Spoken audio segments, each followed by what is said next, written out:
you. I want to say thank you to all of you for having me here today. I still don't know why. I'm still trying to find out who suggested my name. They're refusing to tell me. But thank you. It's such an honor and privilege to be here, to share some thoughts. My contact with St. John's was mainly in basketball at Chipma at Spanda many, many years ago, when we were co-conspirators against Chipma. And it's good to be here.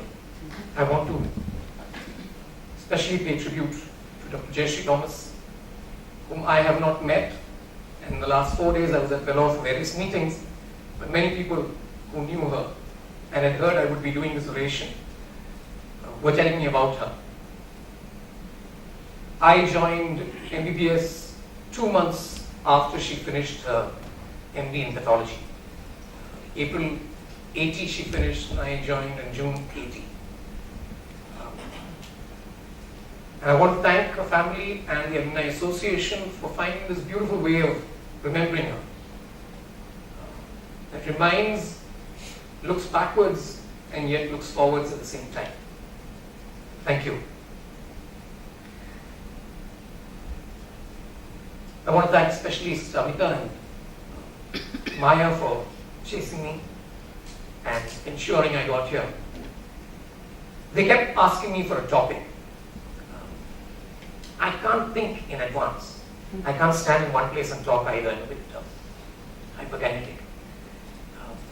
So I had to give them a topic and I couldn't think of what to give, so I said, why not?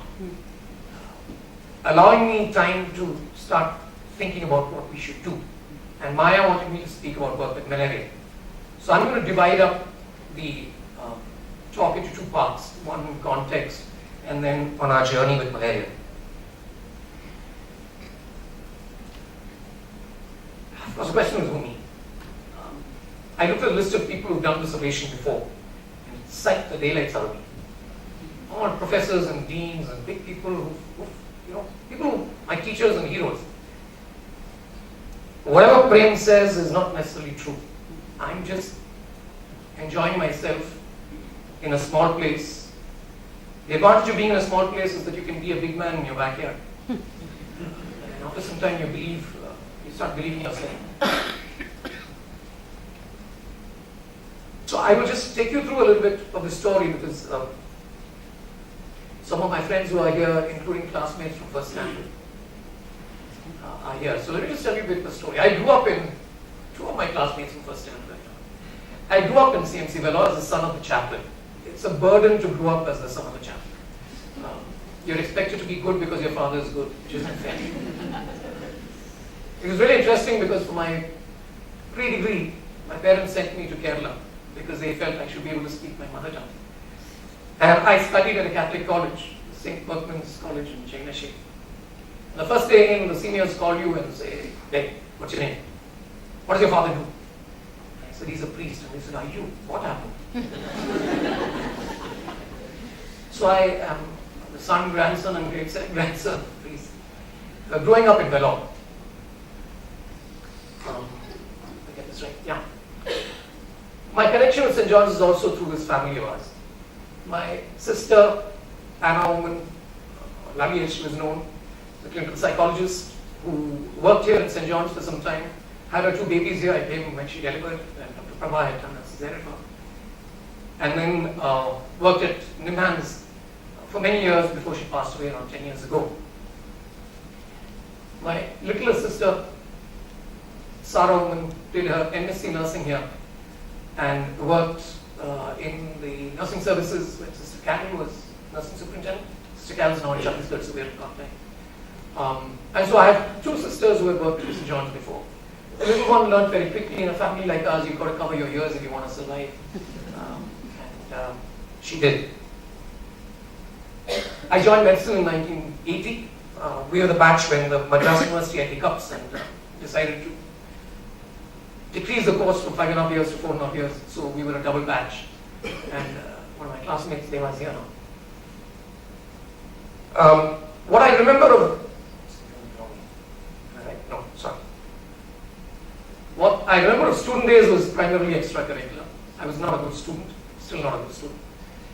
In physiology, I developed a theory called the ischio-eyelid reflex. Continuous pressure on the ischio tuberosities causes depression of the eyelids. I could not stay awake in class. I just couldn't stay awake. One physiology tutorial, we had this Professor Isaac who was taking tutorials. There were only two of us on the other side of the table. I slept off. But he was so nice that he didn't ask me, he didn't wake me up. He asked the other chap all the questions, and at the end he told him, pick it up and take it home.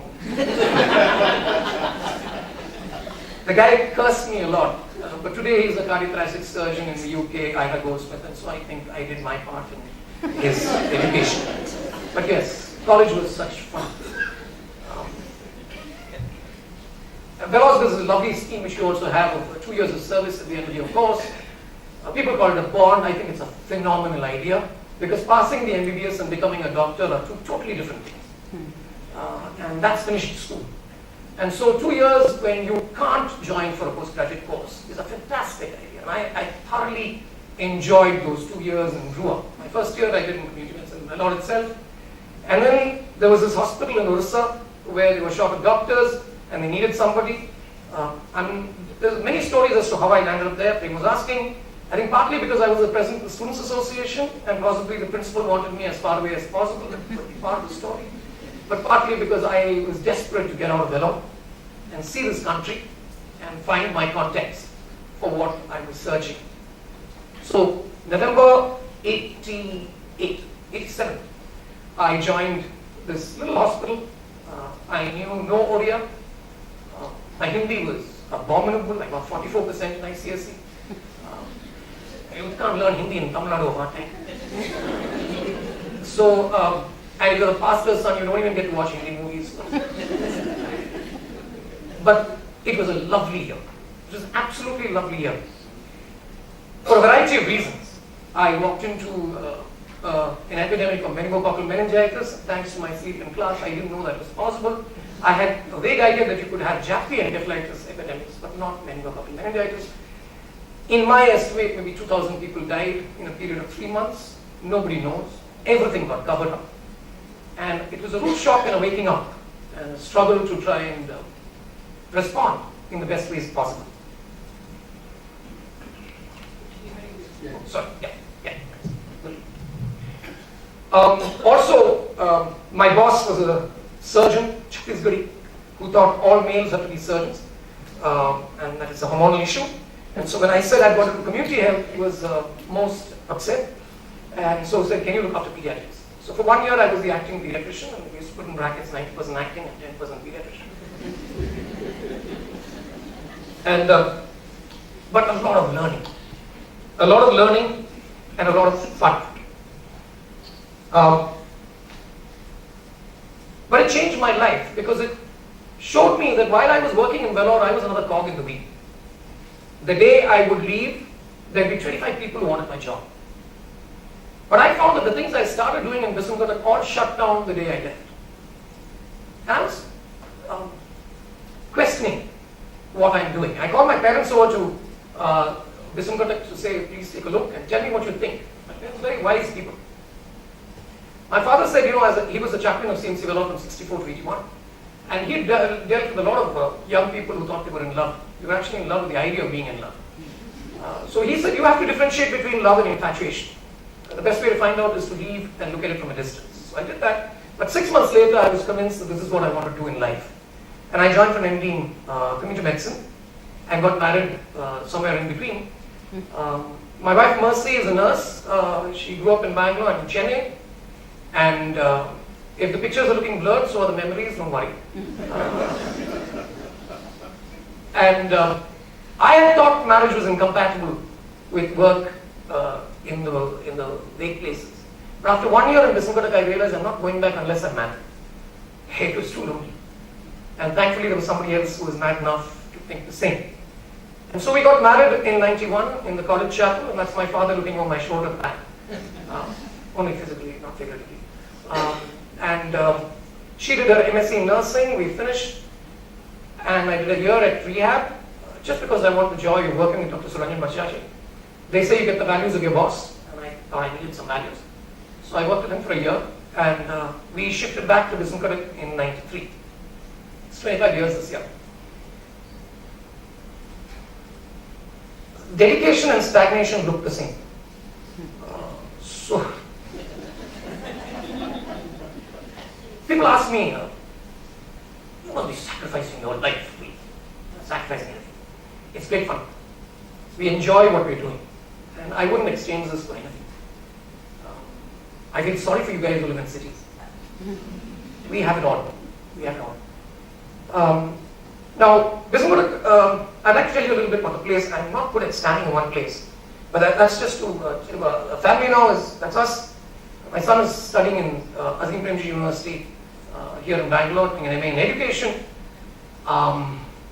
He's living my dream, growing his hair. My father wouldn't let me. My father was bald, and I think that's one reason he didn't want me to grow my hair. Yeah. Okay. I want to just take you through context of what we're doing and where we're going. Usually when I speak, it's not in such a beautiful auditorium. It's usually under mango trees. And we do what we call powerless, pointless presentation. So when I started working in the tribal community, we used to do sessions what we called from my village to my world. Because the concept of India, or the concept of nation, the concept, whatever, the word, was different. So I developed this idea, of teaching geography. This is the map of India. Kashmir, Kanyakumari, Delhi, Kolkata. But dil hai Odisha. So, yeah. So if you look at Jharkhand, Chhattisgarh and Orissa, it's a fascinating part of the country. I think that much of the future of India depends on what happens in these three states. For a variety of reasons. I call this the M area.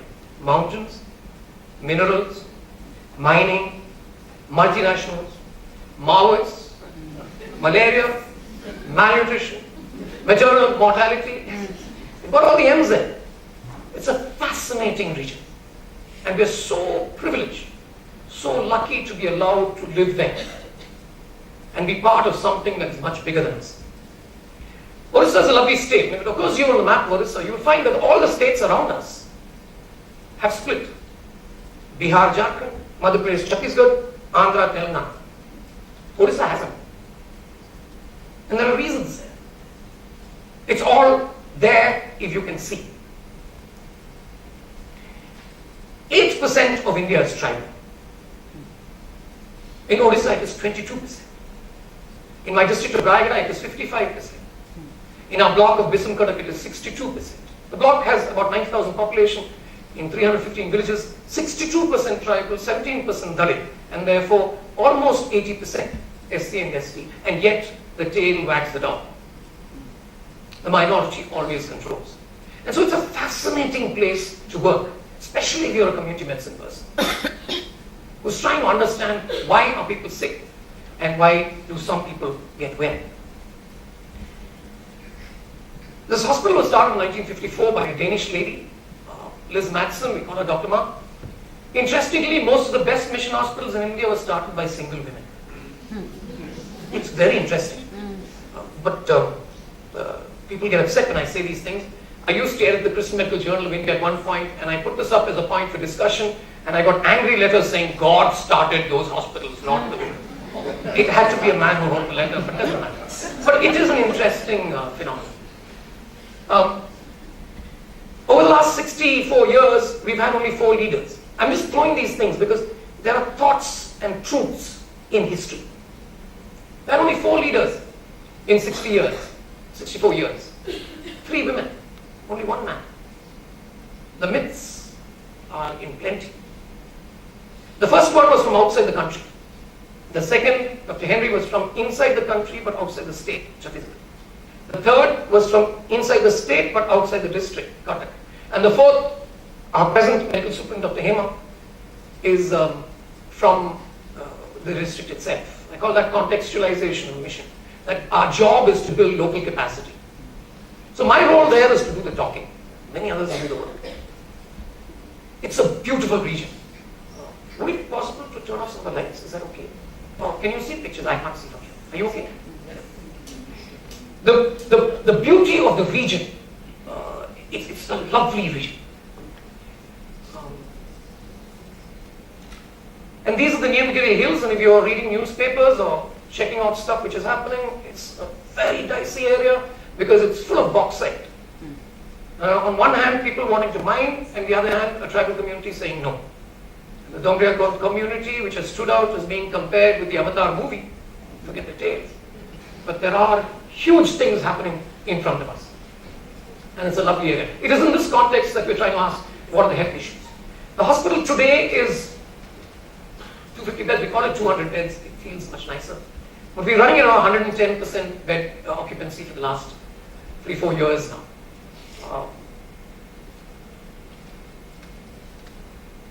We don't have a vision mission statement, we haven't had the time to do one. So I ask ourselves, what are we called to be? And what are we called to do? My understanding is that we are a faith-based community that serves the people of the region through healthcare, training, and education for children. This is our new building which we just completed. I'm in charge of architecture and construction now. So when you're in a small place, you do what needs to be done. You don't look at your degrees, and your degrees don't define you. They don't limit you. So right now, I'm looking after construction as well. This is a new building we've done. The outpatients, we have around 250 to 300 patients a day average. That's our medical student who's an ophthalmologist, but also does obstetrics and neonatology and whatever needs to be done. We all multi-scale. We all multitask. Otherwise, you can't cut the cost. And you can't be available to people. Our nearest referral is 250 kilometers away in Vishakhapatnam. Even our oxygen cylinders come from Vizag. So there's stuff to happen, there's stuff to do. Our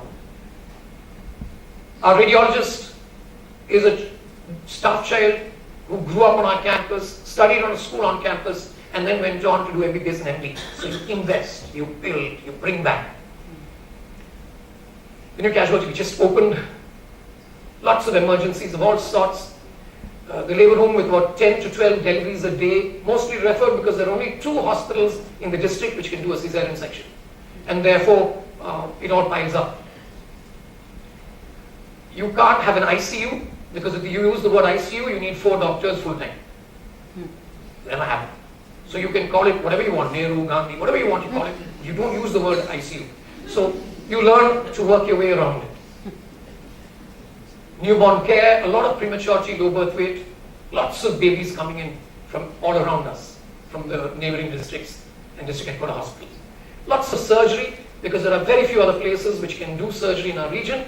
And so we have, if you divide 6,000 something by 365, you get about 17 surgeries a day, including Sunday, Monday, New Year, Christmas, whatever.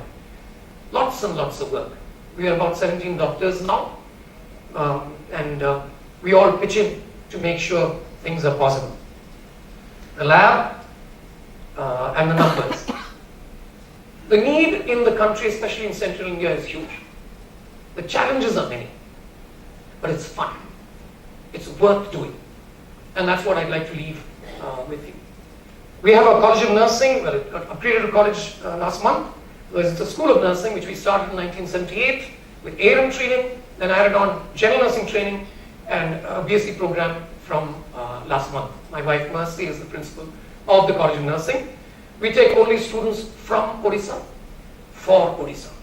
So every policy is driven by philosophy. Otherwise you fill up with Malayalis going to Saudi Arabia. I didn't say it. I didn't say it. But we take only girls who've done their 10th and 12th in Orissa, because our target is to change the health of Orissa. And 95% of them stay in the state, in government, in private, wherever they can make a difference. Trying to build the best quality possible at the lowest cost possible. We've started a lab technician training program 3 years ago. An English medium school on campus, ICSC, smart, what do you call it? Digital interactive boards. Just because you're in a backward area is not an excuse to be backward. You have to do the best you can. A child born there is as much a citizen of this country as somebody born in Delhi. And therefore you still have to do your best. It's not a reason for compromise. And then we come to the community department, which is my passion, my faith, my understanding of why I exist. We call the work Mitra because if you translate community health department to any Indian language, it sounds terrible. Nobody knows what you're talking about. You need a name. Mitra is a nice name. It was there before. It stands for Madsen's Institute for Tribal and Rural Advancement. Doesn't matter. Like I was telling them this morning, there's an organization called the Federation for Rural and Urban Development, which is FRAUD. So names are named. Now, the practice of community health in our country is fascinating. When I got into work there, I had trained in CMC Vellore in a very different atmosphere. It was challenging because I had to unlearn and relearn many things. When you're working with a tribal community, you have to be very careful that you don't do more damage than good. Because communities that have survived for centuries in the forest should not be tinkered with without understanding what you're doing. The definition of development is to make other people like yourself. We don't say it, but that's how we work. And one of them is bad enough. And so we have to develop mechanisms by which the community will not allow us to do anything unless they pass a resolution in writing. We fix that into our way of working. And over the years, I found that what we had been taught as smart objectives didn't work, and we moved to dreaming sessions, community dreaming sessions. And through many, many dreaming sessions, sitting with villagers, sitting with communities, sitting with a team which is predominantly tribal, asking people, what is your dream? Where do you think we should go? It fitted together into a dream of a day when everybody will be healthy, a day when everybody will be educated, a day when there is no more poverty, no more hunger, a day when everybody, regardless of caste, color, creed, gender, economic status, education status, can live with dignity, because that's what this country is about. It's supposed to be about. So then you work against these dreams and keep measuring yourself against the dreams. And it helps you to focus what you do. The process we use is that it is contextualized in relationships. Our understanding of community work is that it is essentially a relationship with people. This is an idea which has evolved over the years. We found that our work is primarily to share the pain of people. And in that sharing, they change, we change, and situations change. For example, the disease of sickle cell anemia. What they taught us in college was that it was a genetic disease and so on and so forth. And you learn how to manage crises, but they don't tell you the inside story. Because besides the physical pain of painful crises of sickle cell anemia, there is economic pain. It's an extremely expensive disease to have. But it's not just that. There's a social pain. When you do health education and the parents find out that there's something in my genes that went to my child, and that's why this child is suffering, the guilt of the parents is something they didn't prepare us for. And when the child finds out and says, if you were not my father, this wouldn't have happened to me, you understand the price of health education and awareness. And every genetic problem in our country takes on a caste connotation because we marry within our communities. So if a disease is occurring among the upper caste, the disease becomes upper. There's funding, there's research, everybody wants to take it out. But if a disease is occurring primarily in the Dalit community, as it is in central India, nobody wants to touch. Except in Maharashtra, because all Dalit movements begin from Maharashtra. And therefore, if you have sickle cell anemia in Maharashtra, you get bus pass, pension, a lot of help. But everywhere else, no. Orissa has just started. So understanding this, you cannot figure it out unless you're willing to cross the table, go to the other side, and share the pain of people. And then dream of a better tomorrow. So that's the process we use. I just use sickle as a methodology. So as primary health care, we have nurses living in the field, working with the issues as they come, malaria, malnutrition, sickle cell anemia, a lot of childhood hypothyroidism, creating strategies for this, and now hypertension, chronic kidney disease of unknown origin. As the community diagnosis changes, you keep changing your strategy and what needs to happen, using the principles of primary health care. The dream is always a healthy community, and people-centered and nurse-managed, because doctors are endangered species in forest areas. You make doctor-based programs, they don't last. You can't sustain them. And therefore, it's nurse-run programs. But over time, people told us that we need education. One village where we were doing a community dreaming session dreamed that one day they would have collectors. There's God and collectors on the same level. A collector from our tribe. We'll have doctors and nurses and engineers and police and forest guards and drivers. Those are the ones they heard. But the old man in the village said, don't be stupid. Don't make stupid dreams, because every one of your dreams is dependent on education. And then he looked at me and said, where did you study? You don't look like you studied in one of these government schools where the teacher comes twice in a year. So I said, no, I didn't. It was a private school. So he said, what's private? The tribal leader. So I said, private means run by anybody other than government. He said, is that a law? So I said, yes. So he said, write that as a dream. Give us a school that is true to our people, our language, our culture, our religion, where our children are not ashamed to be tribal. And though I ran away from that meeting because I got scared, within 1 year we started. And that's Mitra Residential School, Kachapauji. We started in 98. It's 20 years this year. Grade 1 to 5, Kui medium. Kui is our language, it's the Dravidian language. Doesn't have a script, so we use Kui as a script. But we begin in Kui and mainstream Odia.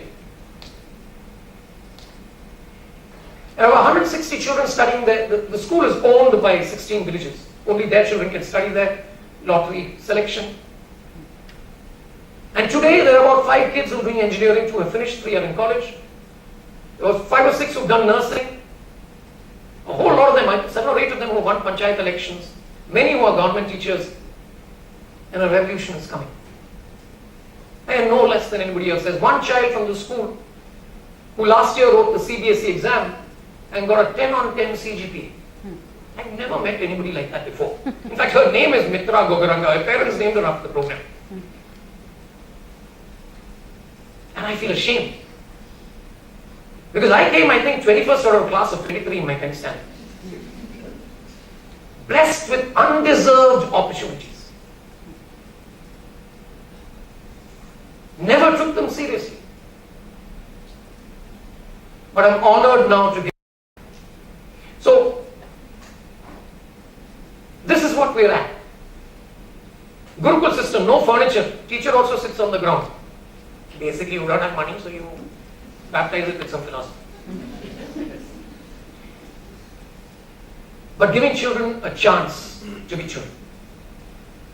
Then there are government schools where the teacher turns up once and, Independence Day, Republic Day, and Saraswati Puja. You can't do anything. But if you can't beat them, join them. Put in one volunteer teacher. Run the school. Ring the bell. Start the class. Never ask for permission. It's easier to get forgiveness than to get permission. If you ask, they'll say no. So you do. If anybody catches you, say, sorry, I didn't know. In the meantime, the children got education. Why not? Why not? Preschool programs, youth programs, working with young people, working with elderly, we call that aging with dignity. And then of course people come to you saying, can you please teach us how to do this? So training programs, doing consultancy for government. The sky is the limit when you're out there. Because after you stay for some time in one place and your hair grays, people start assuming you know something. That opens doors, and then you use those doors. I jumped this. And you have to track change, because in community it's easy to convince yourself that you're doing well till you look at the numbers. So we use numbers. And so when we started,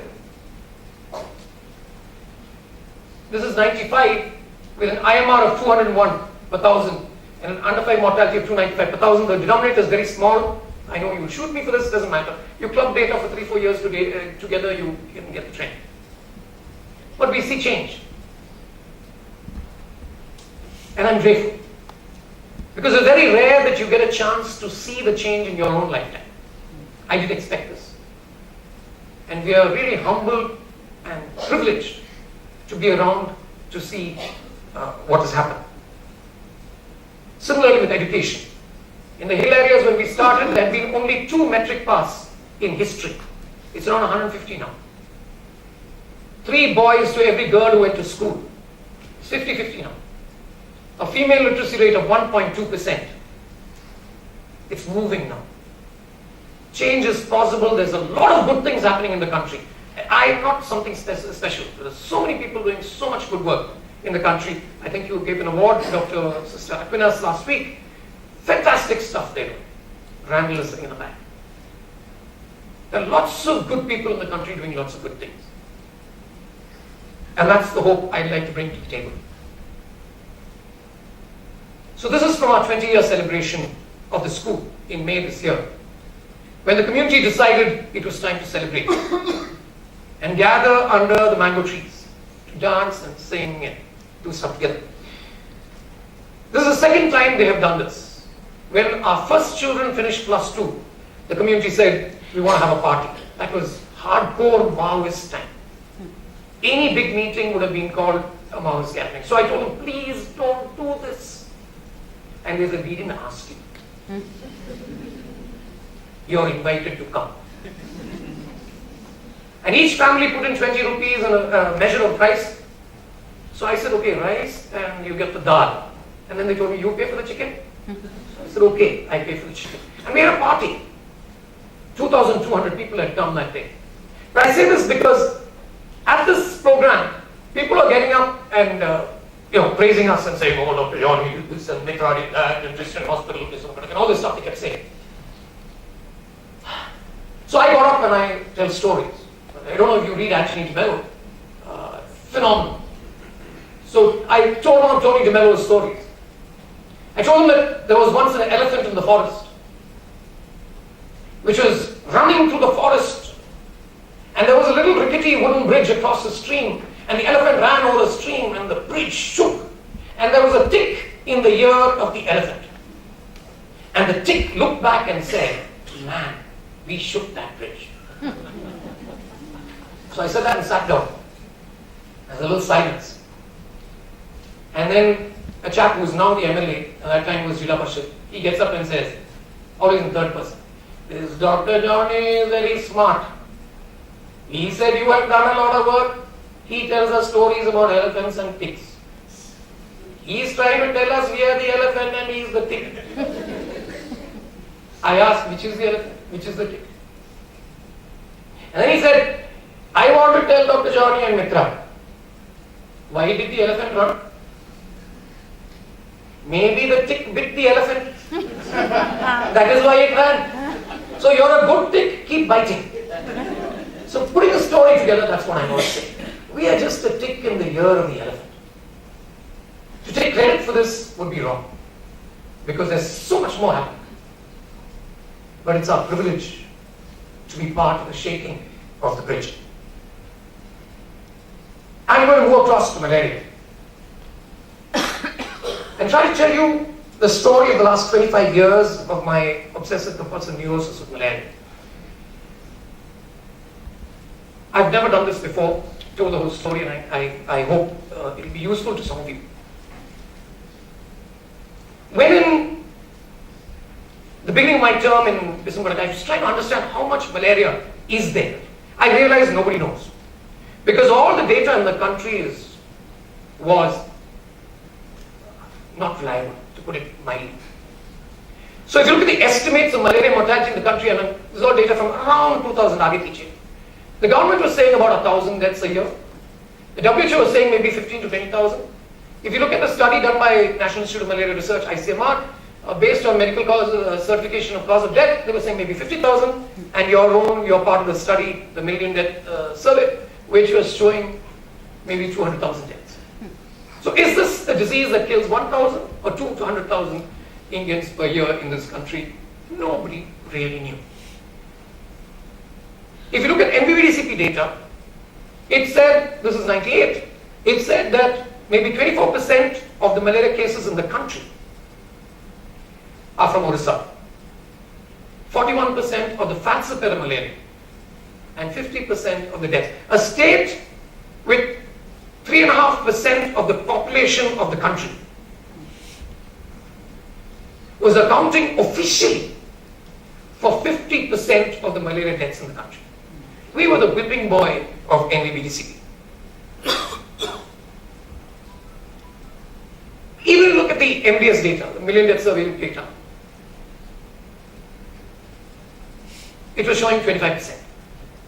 So whichever estimate you take, the deaths due to malaria in Orissa were far more than in any other state in the country. This much we knew. Exact numbers, nobody was sure. Bissamcuttack. I was trying to do Amitabh Bachchan's baritone voice like in Bollywood. It sounded more like Sachin Tendulkar, forgive me. But sometime later, you look at this data from last month. On the 19th of November 2018, the World Malaria Report 2018 was released in Maputo, Mozambique. And the data is showing that while global malaria increased from 217 million to 219 million, India is a country which has reported a 24% reduction between 16 and 17, which is driven by an 80% fall in Orissa's malaria. It's amazing. Suddenly, Orissa is a toast of town. Everybody is coming to Orissa to ask, what happened? And it's a phenomenal change which has occurred. Who did it? The credit goes to the government of Orissa and to the state NVBDCP. They've done something really phenomenal. To the leadership in the state, to the malaria network team in the field. I'm on a WhatsApp group with the state malaria team. Everybody from the health secretary down to the block malaria officer is on the same group. And whatever you do on malaria in the state, you put it on the group. And so one block officer in some small block somewhere says, I conducted a malaria quiz in the school. And when the health secretary WhatsApps back saying, good work, you feel like working some more. The process they have used is very interesting. You must also give some credit to unknown climatic changes. So when we're celebrating before malaria comes back, so when we're there, we want to celebrate it. Is the data true? Nobody can say sure for the numbers, but I know in our hospital, our malaria has come down enormously. In my community program area, we had no malaria cases for about 4 months, which I have not seen in 25 years. So reduction is there. Exact numbers is anybody's guess, but the trend is phenomenal. How did they do it? What did they do? Passionate, competent leadership. One man, Madan Mohan Pradhan, the Joint Director of Malaria, he was, they transferred him after that. Brilliant guy. Committed. Understands malaria. For us, malaria is a matter of life and death, not an academic issue. And he led from the front. And though he is not in the post right now, he still leads it from the front, whichever post they put him in. But scientifically sound and reality grounded, rooted strategies. There was provision from the Global Fund and from the government of Odisha. Plus, the network of Ashas in Orissa do blood tests and treat falciparum malaria, so that your treatment, your diagnosis and treatment is available at the village level. It doesn't work everywhere. But compared to Chhattisgarh and Jharkhand, which have not done this is a phenomenal availability.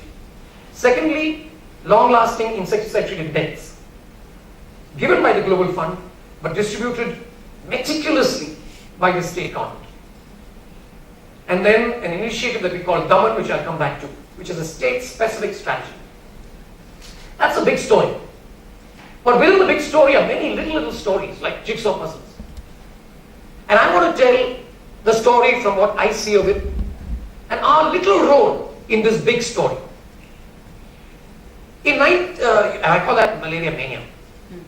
In 93, when I moved from Vellore to Bissamcuttack, all I knew about malaria would be good to write an essay, but was practically useless in controlling malaria. I could treat malaria, but I didn't know how to control malaria.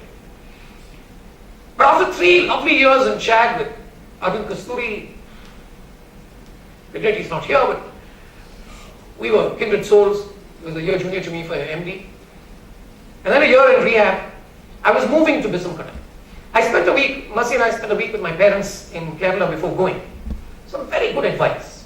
My mother told us, remember our calling is to obedience, not necessarily to success. Something that has stood us in extremely good stead. My father said, okay, so you're going to Orissa and you're going to serve all these poor people. Do you think that at the end of it they'll touch your feet and say, sir, what a great man you are? He said, no. He said, the person for whom you do the most will stab you in the back. That's the deal. It happened to Gandhiji, it happened to Jesus, why should it happen to you? And when that happens, what will be your response? Will you say, after all I did to them, look what they did to me? Then don't go. Settle here. Because that's the deal. If you're ready for it, go. These 2 things my mother and father told me were extremely valuable. Because yes, you got stabbed in the back. That's part of the game. But you were forewarned. And so as I started in 93, this is the thought with which we started grappling with this. In 94, we were putting together our Mitra primary health program. Village by village, walking 10 kilometers, 20 kilometers a day, knapsacks with samosas and medicines. And, starting in the morning, maybe 7:30, getting home 8 o'clock, 9 o'clock in the night, getting ready the next morning and starting out, village by village. And everywhere we went, we were seeing so much fever. We were doing immunization, DPT and OPV and measles and stuff. But I put a notebook in every village. And we asked the village to record, we call it the Supdt, record births, deaths, pregnancies and illnesses. The illness khata finished so fast, so we stopped that. It was just a waste of paper. So we said, okay, births, deaths, pregnancies. We still do this since 94. By the end of the year, we started collating the data and we found maybe 1/3 to 1/2 of the deaths were due to fever, probably malaria. But what we were doing was immunizing children for diseases they don't have. Because that's what I was trying to do. And so by 95, we realized we had to search. We had to find a solution to the problem of malaria. Apologies to some of the music. Where do you find information? There's no internet, there's no access. We had no books. I had no money. I wrote a letter to the Secretary General of the World Health Organization, Geneva. No harm done. I wrote a letter saying, sir, we have the malaria, you have the books. Can we exchange? By reply post, I got 2 books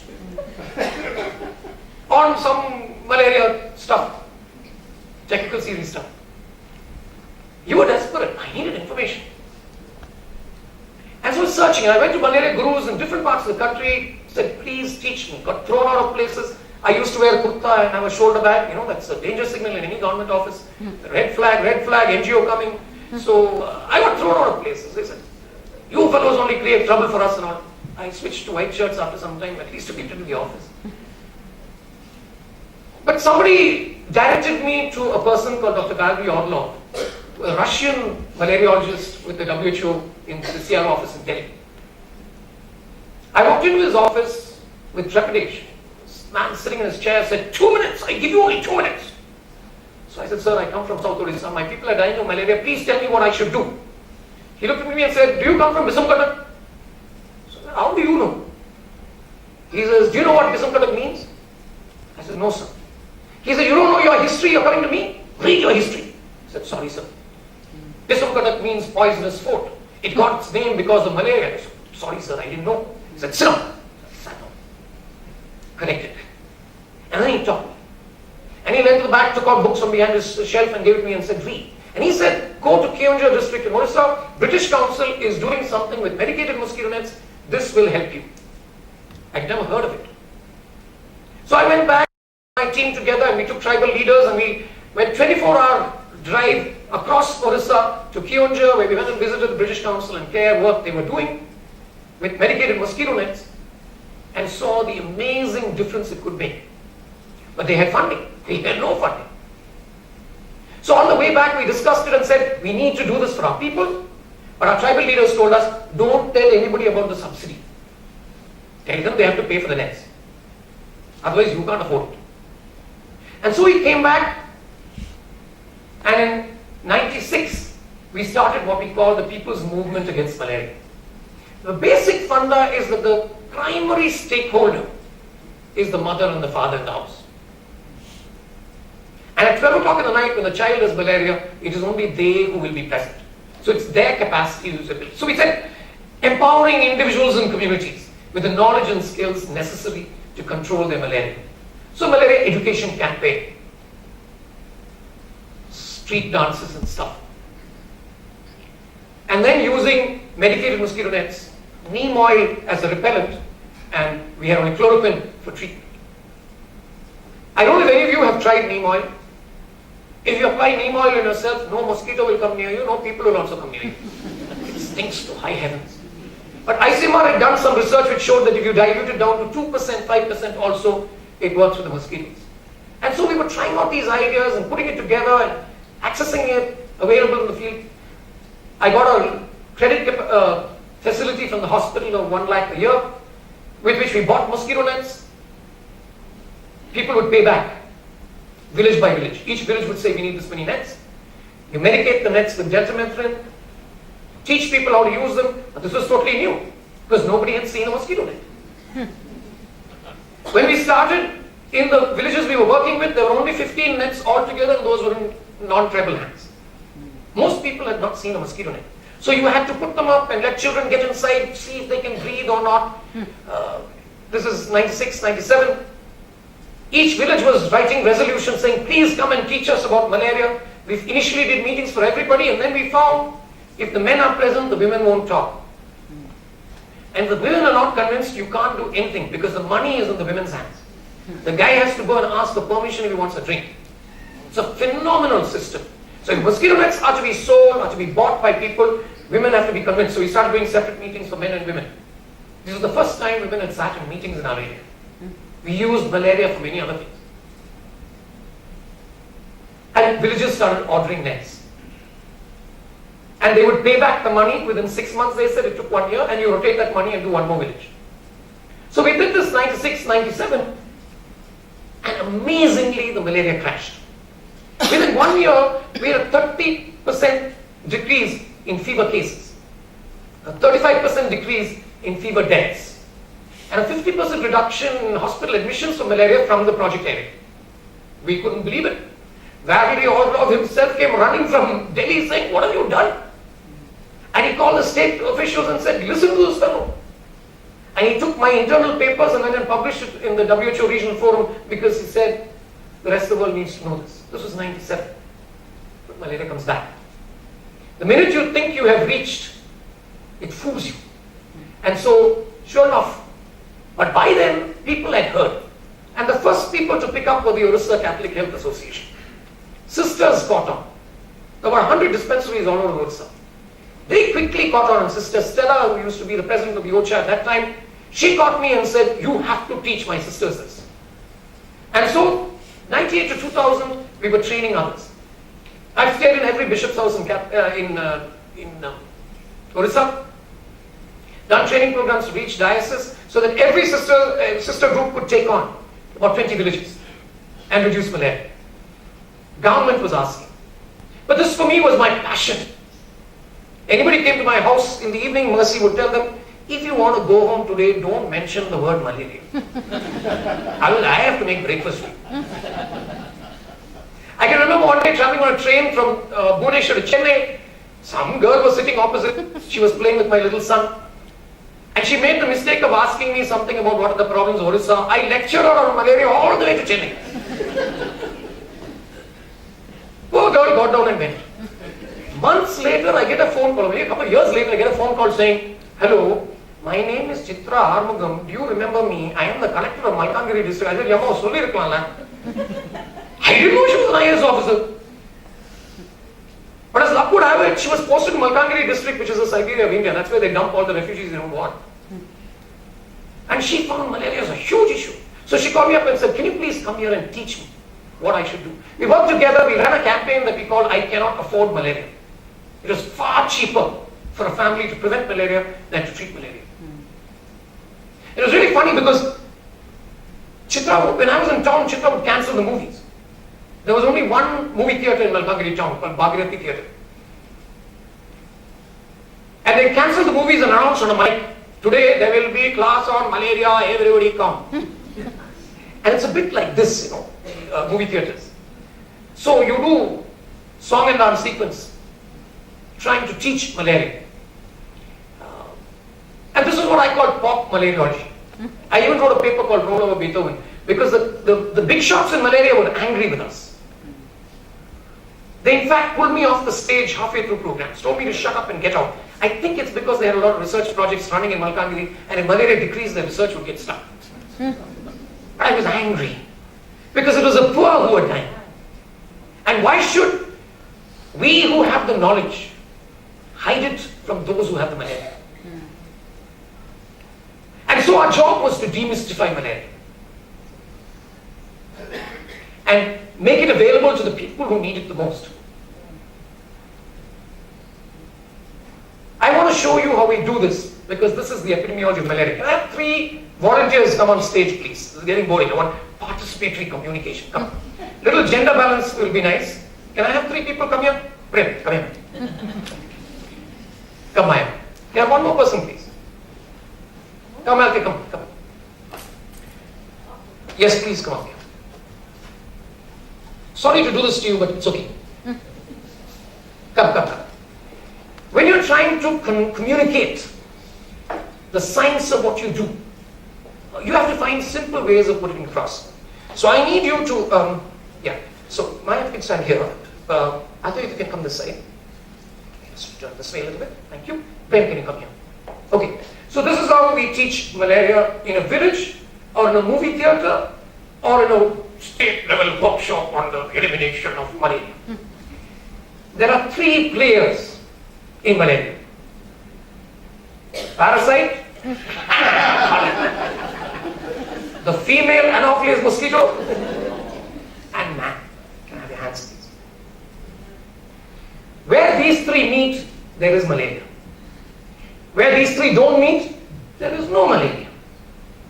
How much malaria you will have in a given place depends on how much parasite you have, parasite density, how much Anopheles mosquito you have, vector density, how many people you have, population density, and how these 3 interact. That's all it depends on. It's not rocket science. The epidemiology of malaria is very simple. Now, how do you control malaria? You have 3 options. You can hit the parasite. That's diagnosis and treatment. You can hit the mosquito. That's vector control. You can turn you around. Change human behavior. So all malaria programs boil down to 3 things. Decreasing your parasite density, decreasing your vector density, and behavioral change and personal protection measures for people. If you do a combination of these 3, you get malaria control. It's not rocket science. It's very simple. But you need to understand, there are 120 types of Plasmodium malaria parasites. Only 4 and now 5 of them can transmit malaria. So we have to teach this to people, because people want to know. So we said 4 brothers: Plasmodium falciparum, Plasmodium vivax, Plasmodium malariae, Plasmodium ovale. Now we said ovale, one went to Africa. That's ovale. One is very rare, malaria is gone. You have 2 brothers left. One is big brother, one is small brother. Falciparum vivax. Big brother can kill you, small brother can harass you. So you get the entire hypnocyte, everything one shot. But you need to understand, in Orissa, it's mostly big brother malaria. South India, you're mostly small brother malaria. And that's why we have so many deaths. You came to lecture. There are about 425 kinds of Anopheles mosquitoes, of which maybe 5 or 6 are important in Orissa. Of which the predominant one in Orissa, Jharkhand, Chhattisgarh and Northeast is Anopheles fluviatilis, which breeds in slowly flowing water, not in stagnant water. And bites very midnight. All Anopheles mosquitoes bite from sunset to sunrise. But this one bites maximum around 10, 12, 2. You have to, I don't do research, I steal the research of others. So whenever the entomologists would come to do research in our area, we give them room in our guest house. We'll put one of our staff as translator, find all the findings, come back and teach it to the public before they publish their paper. Because anyway, it's not going to reach the public. So this is what we've done for years together, put it together. Now if Anopheles fluviatilis is your vector, you can't stop its breeding because every stream is breeding Anopheles fluviatilis. But it bites very midnight. That's why mosquito nets are useful for fluviatilis areas. This is how you strategize. It's not rocket science, but if you've got the funda, it's easy. And you can do this in public, and then villagers are coming up with their own strategy.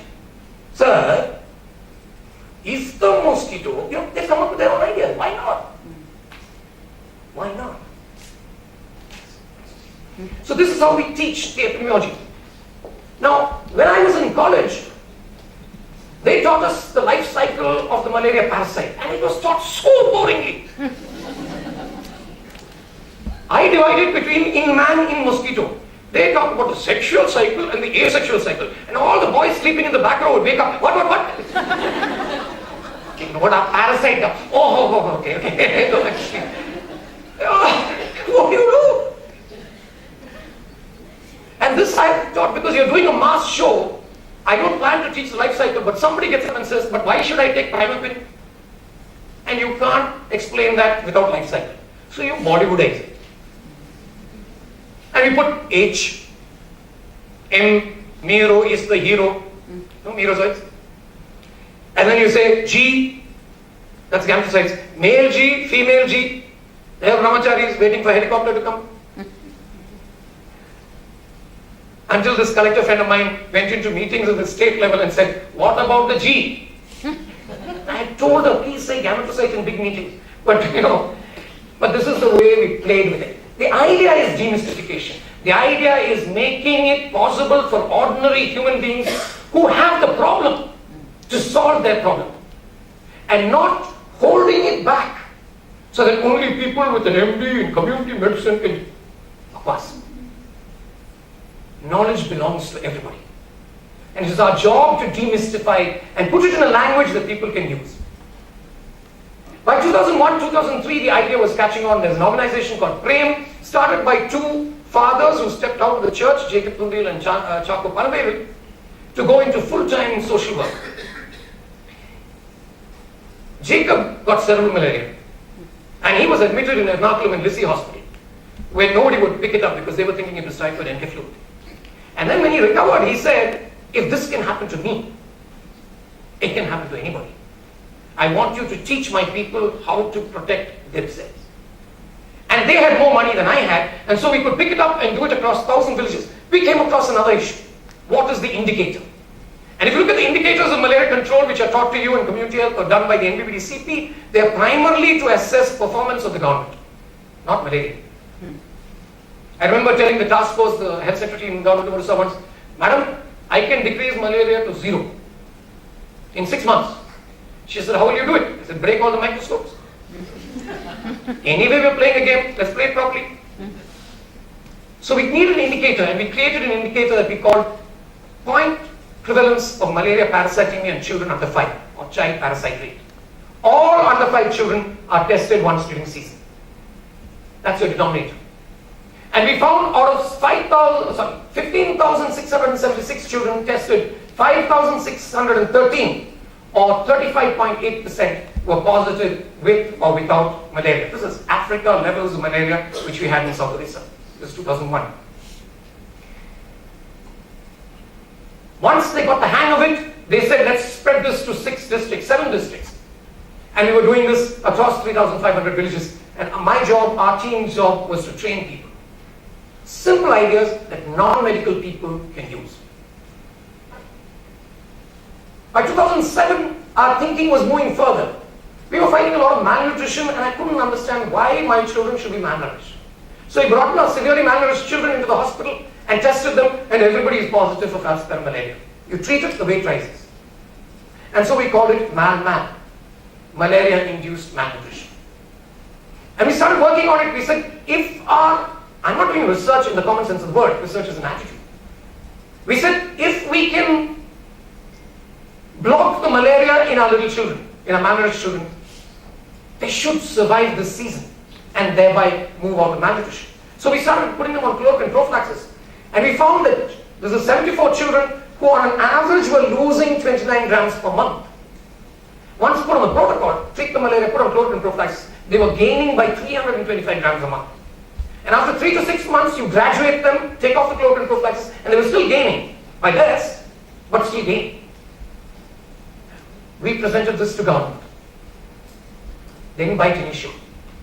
And then the Tata Trust discovered malaria. Because wherever they went, people were dying of malaria. And they contacted us and said, can you train our people? So we put together a network of NGOs across 4 districts in South Odisha. 10 NGOs including us. 630 villages, 1,51,000 population, and ran this strategy. The idea that is evolving little by little. If you look at the baseline of how much malaria there was, these are earlier ones, this is 2010 onwards, it's ranging between 22% and 61 or 62% of children were positive for malaria. Now if I take the data from our area, Mitra area alone for 2010, out of 1,245 children tested, 59% were positive. But the key issues are this. Of the positives, only 8% had fever. 92% were afebrile. Now the system taught us, college taught us, that if you have fever, test for malaria. You would miss 92% of the parasitemia. They call it asymptomatic malaria. I said, no, this is afebrile malaria. Because symptom of malaria could be malnutrition, failure to thrive, anemia, poor performance in school. And you say tribal children can't study.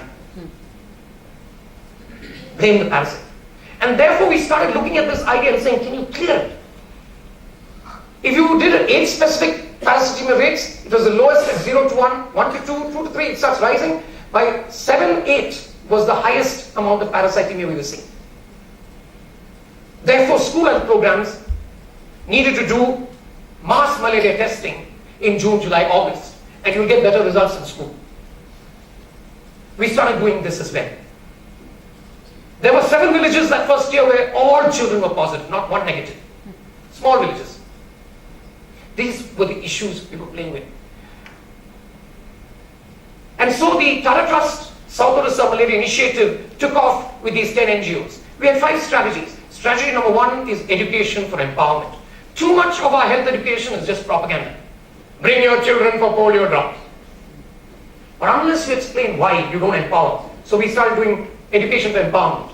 We started making accessible treatment in every village. We started looking at mosquitoes. We started looking at protection methods, including housing. And we started looking at monitoring this. And the results are like this. If you look at our program data, malaria percentage, child parasite rates, 59% came down to 33 the next year, 27 the next year, 11% the next year, went up to 15, 20, 18. But if you look at under 5 mortality at the same time, whenever this falls sharply, this falls sharply. This falls little bit, this falls little bit. This falls sharply, this falls. All-cause mortality in children under 5 is directly related to the amount of malaria there is in under 5 children. This was true with all the projects we were working with. We presented this to government annually, sharing the data. And then suddenly in 2016, it took off and became the project that is now being acclaimed worldwide, which is called Daman or Durgama Anchal Malaria Nirnakana, which means eliminating malaria from inaccessible villages. In April, May, June 2017, Global Fund gave mosquito nets, long-lasting nets to Orissa. It was distributed. In July, the much postponed Daman took off. That's why I said accidentally piggybacking. But look at this graph. This is borrowed from the NVBCP Orissa for last month. We track this on a monthly basis. Red is 2016. Green is 2017. Purple is 2018. The state data is showing that for the first half of 2017, malaria was more than the previous year. And suddenly, from July, it started dropping. And by December, we had an 80% reduction. which this year is holding. This is why Orissa is now being acclaimed. So I just want to pick up a few personal learnings from this journey. The first is to say our calling is not necessarily to success. Our calling is to obedience to the higher call, to share the pain of our people. I say dream. Dream of outcomes, not just of vehicles, and start walking towards that dream. Pitch your tent in the battlefield and stick it up. There will be bad days. There will be good days. And it takes time for change to come. However much we know about something, there is still more to learn. Go deep. The most exquisite expertise is still of no use if it is not used to make a difference to people. The community is the solution, not the problem. Build community capacity. As Gandhiji would say, be the change you want to see. And even a below average second attempt MBBS passed doctor can make a difference. Why not?